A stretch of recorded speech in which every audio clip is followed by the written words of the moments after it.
నువ్వు మూసుకొని పోతే ఎల్బీ నగర్కి, లేకపోతే గమ్ము ఉన్నాడు. ఇలాంటి ట్రావెల్స్ని మనం ఎంకరేజ్ చేస్తామా?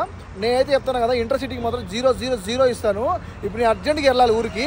ఇప్పుడు నేను ఏం చేయాలి? ఈ చలిలో ఇంటర్లో 11:45 బోర్డింగ్ ఇచ్చేసి వాడు నన్ను స్కిప్ చేసి వెళ్ళిపోతే ఇక్కడ నేను ఏం చేయాలి? నాకు అర్థం కాలేదు. గైస్ లిటరల్లీ చెప్తాను, ఇంటర్సిటీ బస్సులు మాత్రం ఎవ్వరు కూడా బుక్ చేసుకోమాకండి. వాడు నాకు బోర్డింగ్ పాయింట్ ఇచ్చింది 11:45 కుక్కట్పల్లిలో. ఒక్కసారి కూడా మనిషికి కాల్ చేయకుండా బోర్డింగ్ పాయింట్ నుంచి ఎస్కేప్ అయిపోయేసి ఎరగట్లో ఉంటే కాల్ చేస్తే కస్టమర్ కేర్ ఎంత రూడ్గా మాట్లాడిందంటే, నువ్వు మూసుకొని పోతే ఎల్బీ నగర్కి, లేకపోతే గమ్ము ఉన్నాడు. రీఫండ్ కావాలంటే రీఫండ్ చేయాలంటున్నాడు. కనీసం డ్రైవర్ టీచర్ పంపిరా బాబు, నేను ఎట్లా కూడా చూసుకుంటాను, ఈ టైంలో మెట్రో కూడా లేదు, నేను ఎట్లా కూడా పోతాను అంటే, నేను డ్రైవర్ టీచర్ షేర్ చేయను, నువ్వేం పీక్కుంటో పీక్కో, నువ్వు ఖచ్చితంగా వస్తే ఆడికి రా అంటున్నాడు. మీరు చూసుకోండి, ఇలాంటి ట్రావెల్స్ని మనం ఎంకరేజ్ చేస్తామా? నేనైతే చెప్తాను కదా, ఇంటర్సిటీకి మాత్రం 000 ఇస్తాను. ఇప్పుడు నేను అర్జెంట్గా వెళ్ళాలి ఊరికి.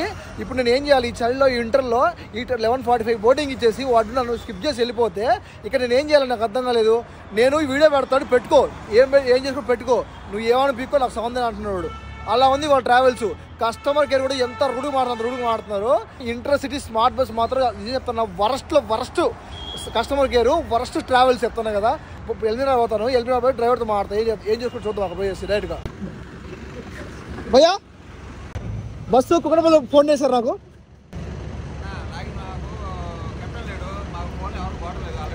ఫోన్ పోతే వదిలేదు దిగేస్తారా? ఎక్కడా పోందా భయ్యా? గాయస్ చూడండి, ఒక్కొక్క రీజన్ చెప్తున్నారు. నువ్వు ఆఫీస్ పోమని చెప్తున్నారు. కుక్కట్పల్లిలో బుక్ చేసుకున్నా బస్సు, ఓకేనా? ఫోన్ చేయలేదు. నేను కరెక్ట్గా కుక్కట్పల్లిలో బోర్డింగ్ వచ్చి 7:45, నేను వచ్చింది అది 11:45, నేను వచ్చింది 11:10కి వచ్చా. ఒక్కడు ఫోన్ చేయాల, అక్కడ వెయిట్ చేస్తా ఉన్నా. బస్సు ట్రాకింగ్ తప్పు ఉంది, అన్నీ అదే స్క్రీన్ షాట్లు ఉన్నాయి. నేను ఆన్ టైం రీచ్ అయినా. నువ్వు పెట్టుకో, వీడియో పెట్టుకో, వస్తే వెళ్ళినారా లేదా దెంగే అంటున్నాడు. ఏందా మాటలు నాకు అర్థం. కస్టమర్ కేర్లో శ్రీకాంత్ 7879. నేను వచ్చిన టైం కూడా ఉంది అక్కడ. బస్సు అసలు ఆగలి, అసలు అక్కడ బస్సు అక్కడ. నేను అక్కడే వెయిట్ చేస్తాను 8:15 దగ్గర, క్రోమా దగ్గర. సార్ ఇక్కడే మాకు అప్డేట్ చేయడమేమో కస్టమర్ అక్కడ బోర్డింగ్ పాయింట్ దగ్గర లేడు, బస్ 5 minutes ఆగుంది. సరే, నా అక్కడ సీసీ కెమెరాలు ఉన్నాయి, చెక్ చేయండి. కస్టమర్ అనేవాడు ఆడికి వచ్చిండా లేదా, ఒక కాల్ ఉందా? నేను కస్టమర్ కేర్ని మర్యాదగా అడిగా, డ్రైవర్ డీటెయిల్స్ ఇవ్వండి అబ్బాయా, మేము ఫోన్ చేసి నేను ట్రాక్ చేసుకుంటాను, నేను వచ్చి ఎట్లా చేసుకుంటా, మెట్రో లేదు ఇక్కడ, చలికి రాలేరు, రైడర్స్ కూడా రాలేరు అని చెప్తే, డ్రైవర్ దీము మీరు ఏం చేసుకుంటారు చేసుకోండి, నేను యాక్చువల్గా ఇన్ఫ్లుయెన్స్ అని చెప్పా. మీరు వీడియో ఎక్కడేం పెట్టుకో, వీడియో నాకు అవసరం లేదు, నువ్వు వస్తే వెళ్ళినా రా, లేకపోతే గమ్ము ఉన్నాను ఒకటే మాట. రీఫండ్ నేను బస్ బుక్ చేసుకుంటాను, రీఫండ్ అంటున్నాడు ఒకటే మాట. అదే రెస్పాన్సిబిలిటీ కస్టమర్కి ఇచ్చేవాడు. ఇప్పుడు ఒక మాట అన్న, డ్రైవర్కి ప్యాసింజర్కి ఉండాలా, మధ్యలో బకరగా ఉండాలా? ఇదే మీరు ఇచ్చే రెస్పాన్సిబిలిటీ చెప్పండి, నాకు అర్థం కాలేదు. ఎవరు తెలియదు నాకు, అసలు నేమే తెలియదు నాకు. నేను అక్కడ వెయిట్ చేసి 35 నిమిషాలు వెయిట్ చేసి నాకు లేదని చెప్పారు. మీరు ఎట్లా చెప్తారు నాకు అర్థం కాల. ప్రూఫ్ నా దగ్గర ఉంది. సరే సార్, నేను అది ఎవరు మాట్లాడారో నేను వాళ్ళతో మాట్లాడి కనుక్కుంటాను సార్. ఇగో ఇంటర్సిటీ ట్రావెల్స్ అనమాట. వీళ్ళు ఏం చెప్తున్నారంటే, నేను కస్టమర్కి కాల్ చేసినా కదా, అతన్ని అడిగితే ఎల్బీ నగర్ వెళ్ళిపో, నువ్వేం పీక్కుంటూ వాడనేయండు. ఇక్కడికి వచ్చి డ్రైవర్ని అడిగితే ముందే ఆఫీస్ ఉంది, ఆఫీస్కి వెళ్ళి కనుక్కోమని చెప్పారు. మర్యాదగా అడిగి ఆఫీస్ వాళ్ళని. ఆఫీస్ వాళ్ళు అడిగితే ఏం చెప్తున్నారు తెలుసా? సో బస్సు ఆల్రెడీ ఇక్కడ ఉంది, కానీ మీరే బోర్డింగ్ పాయింట్ లేరని చెప్పారు.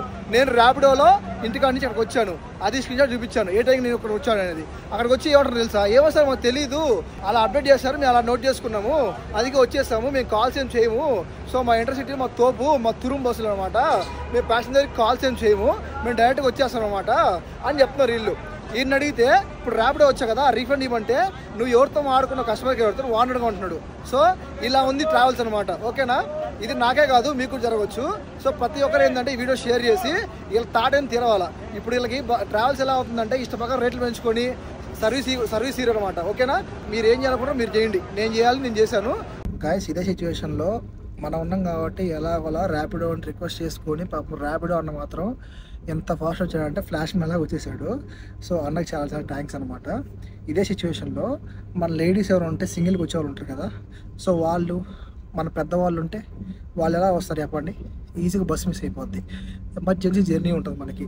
మనం అసలు యాక్చువల్గా ట్రావెల్స్ బుక్ చేసుకుని ఎందుకు చెప్పండి? ఫస్ట్ ఆఫ్ ఆల్ మనకి ప్రైవేట్ ట్రావెల్స్ని ఎందుకు మనం చూస్ చేసుకున్నామంటే, ఆన్ టైం మనకి ఇస్తారని, సర్వీస్ బాగుంటుందనే కదా, అవునా కదా? వీళ్ళు బస్సు లేట్ చేస్తే మాత్రం మనల్ని గంటలు వెయిట్ చేపిస్తారు.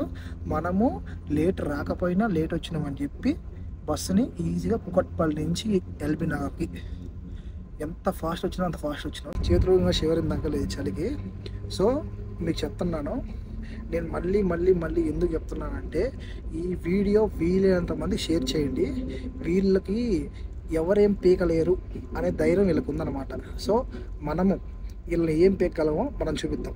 మన ఇంట్లో పెద్దవాళ్ళకి లేడీస్కి ఇలాంటి మళ్ళీ జరగకూడదంటే మీరు ఖచ్చితంగా ఈ వీడియోని 10 మందికి కాదు 100 మందికి షేర్ చేయండి. ఓకేనా? ఇన్ఫర్మేషన్ ఖచ్చితంగా అందరికి పాస్ కావాలా. ఓకే గైస్, ఇంటర్సిటీ ట్రావెల్స్ చాలా చెత్త ట్రావెల్స్.